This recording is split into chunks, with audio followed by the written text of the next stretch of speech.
Welcome back to Aesthetic Control. I'm Reed. Thanks for watching. Thanks for joining. On today's video, I just got back from a trip to Michigan. My wife and I went up to northern Michigan and the Upper Peninsula for a little vacation over the 4th, just to get out of town and go do something different. We've been trying to hit all 50 states at some point in our lives, and neither of us had been to Michigan, so that accomplishes that goal. But the thing that I wanted to talk about in this video, aside from the images made on this trip, is I've been thinking a lot about the photographer Lee Friedlander lately. Weird synchromysticism event. It was just his birthday a few days ago, like right as I was writing this video up. But in terms of the greater world of like the social landscape photographers, you have Friedlander, Winogrand, Frank, but Friedlander is just sort of occupies this other kind of like space off to the side where like he's, very famous, very influential, has tons and tons of publications. But his work, I found, takes a bit of like a leap of faith to get into, because you have these compositions that are both, that can be super simple, like there's a line in the frame and there are two things on either side of it, or you have an incredibly jam-packed composition that takes a lot of work to like find your way around and tease out the meaning. And I think his work in general is very idiosyncratic and specific to him. And I think that's a good starting point in thinking about his work and thinking about the way he works and how to implement a similar approach in photography for myself. Take New Documents, the book based on the 1960s exhibit. You have Deanne Arbus engaging head-on with her subjects, face-to-face with the camera, the people that she interacted with on the edges of society. You have Winogrand, who is creating like the traditional street photography type work. There's parties, there's glamour, there's grime, there's like lonely roads, crowded streets. And then you get to Friedlander's work and it just seems different. The term democratic is used in photography a lot with like Eggleston. But I think with Friedlander, he approaches things in this way of like streets, cars, dogs, people, TVs, reflections, windows, and just open to photographing anything. That approach has been sticking with me more and more these days. And so with that in mind, on this trip, I wanted to approach it in a way of thinking about it as the viewfinder is just another window, and things viewed through that all have equal weight and equal meaning. So with that, let's take a little trip to Michigan.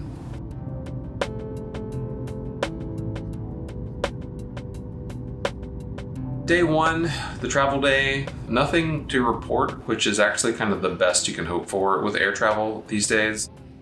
So we made it up to Traverse City, explored the town a little bit to grab coffee before heading to our Airbnb, which was on a little farm 20 minutes outside of Traverse City.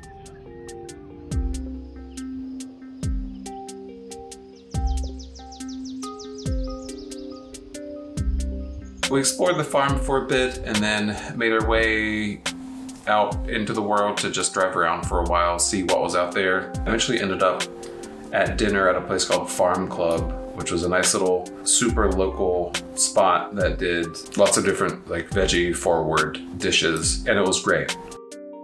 One striking thing about Michigan in the summer is that the sun sets very late compared to here in North Carolina. We had easily like an hour plus of extra daylight up there, so I would say it didn't actually get dark until around 10 o'clock, which was quite nice to get a lot of good long evening light. We made it back to the farm. I did a little bit of a walk and met some of these buddies who were happy to see me, happy to yell at me.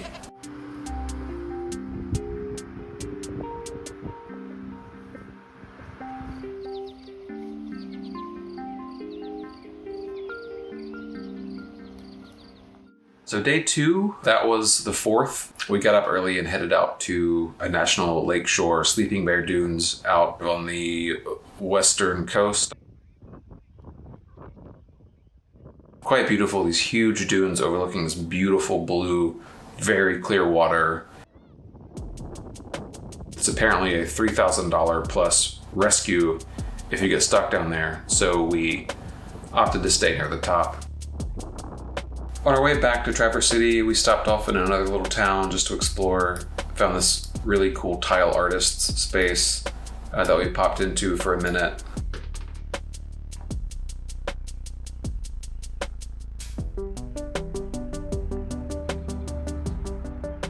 And then we arrived back in Traverse City for one of the key reasons we made this trip. Is the Traverse City Cherry Festival.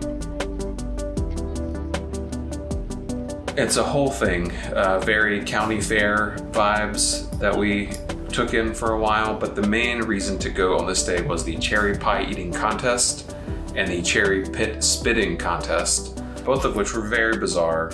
The pie eating contest was a bunch of people lined up at this table just smashing their faces into pie.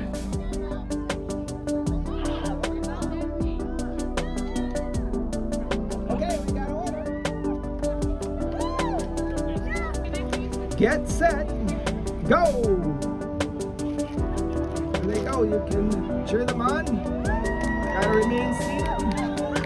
Gotta have your hands behind your back. So I hung out there for a bit before the cherry seed spitting contest.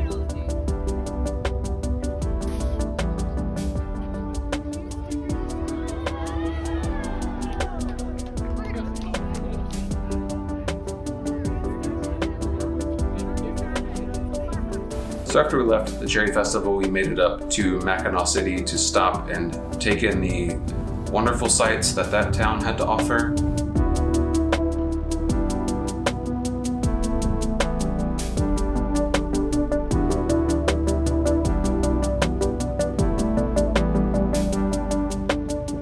And after we stopped at this incredible shrine, we found a little Jamaican place that did a couple kinds of tofu and got that to take with us over to our yurt camping spot, which was up in St. Ignace across the bridge. We stopped here, dropped off our stuff, ate our food, and eventually decided to travel back across the bridge to hit up a mystery spot.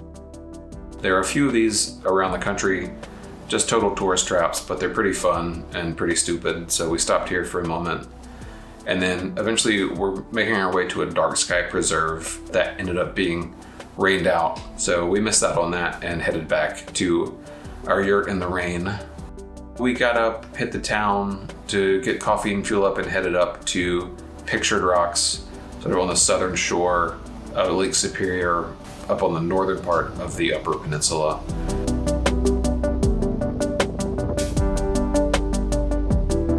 And after that, we drove around the Upper Peninsula and just explored a few of the little towns that we could come across up there. Long stretches of road where there wasn't much going on though. But in thinking along the lines of like keeping your mind open and photographing whatever comes across that window of the viewfinder, tried to stop wherever we saw something interesting, just tried to keep the camera on me and keep active and keep thinking about just making photos as things came across my view and just keep working that way.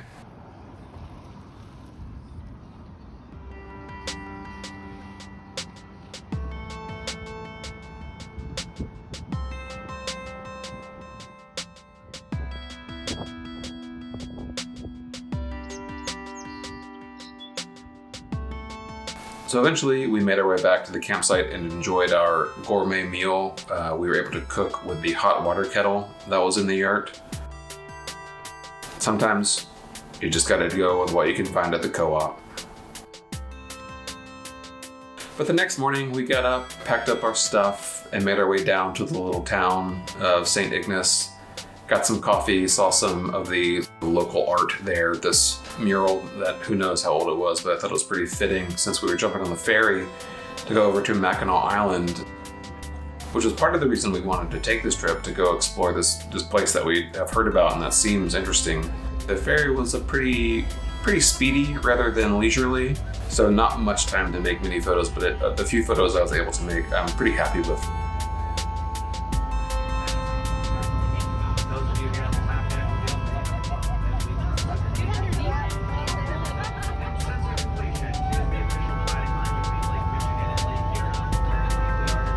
And once we got to the island itself was pretty scenic, pretty beautiful place, but it was completely jammed up with tourists, and There's no motor vehicles on the island, so it's either horse, bike, or on foot. And it seems like everybody that came over onto the island had no fucking idea how to ride a bike. So there was traffic everywhere with morons on bicycles. We were trying to navigate it, so we didn't spend a ton of time on the island. We did a few, like a mile one direction and then another mile the other direction, and then decided to call it a day, head back into town and get some lunch and just chill for a little bit before we took the ferry back over to get ready to head to our next stop, which was a little town called Petoskey. Once we got down to Petoskey, we dropped off our stuff at our hotel, swapped out the film, decided to head out and try to find some dinner. We found some actually incredibly good tacos, which was surprising. And then, like I mentioned earlier, the light, it stays so bright so late there that after dinner it was still very light. So we decided to walk down to the waterfront where they have a thing called the breakwater, which is like a long concrete pier that ends in like this little lighthousey kind of thing. And there were lots of locals there hanging out, swimming, enjoying the water, jumping off into the water. Just a very cool, maybe hopper-esque way to end the night before we walked back to our hotel. And our hotel was pretty nice, although we were kept up by the orgy that was happening in the room above ours. So once that group of folks finished up for the night, we were able to get some rest and get up for the next morning. And then for our final day, as we made our way back to Traverse City, we stopped at this thing called Bayview. It's a little late 1800s Methodist camp for science and culture, which now is a bunch of like late 1800s Victorian houses. A good way to wrap up our little trip over the 4th up to the Upper Peninsula and northern Michigan, and it was a lot of fun.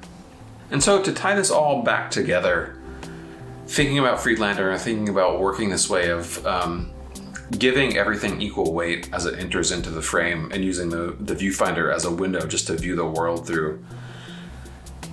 I can't say I like fully succeeded in just trying to stay as loose as possible and not pre-edit anything, but I think working in this way and just being open to stopping, to exploring, to seeing just how things look through the viewfinder, to photograph them, just to have them for later, whether they go into portfolio or a project or they don't go anywhere and are just part of a record. I think that's a great way to push yourself photographically. I know it's a great way for me to work because I tend to go into our travels or cities with like a preconceived notion of what I want to get, especially if it's like New York or Boston or any like, you know, a big city where I'm thinking in street photography terms.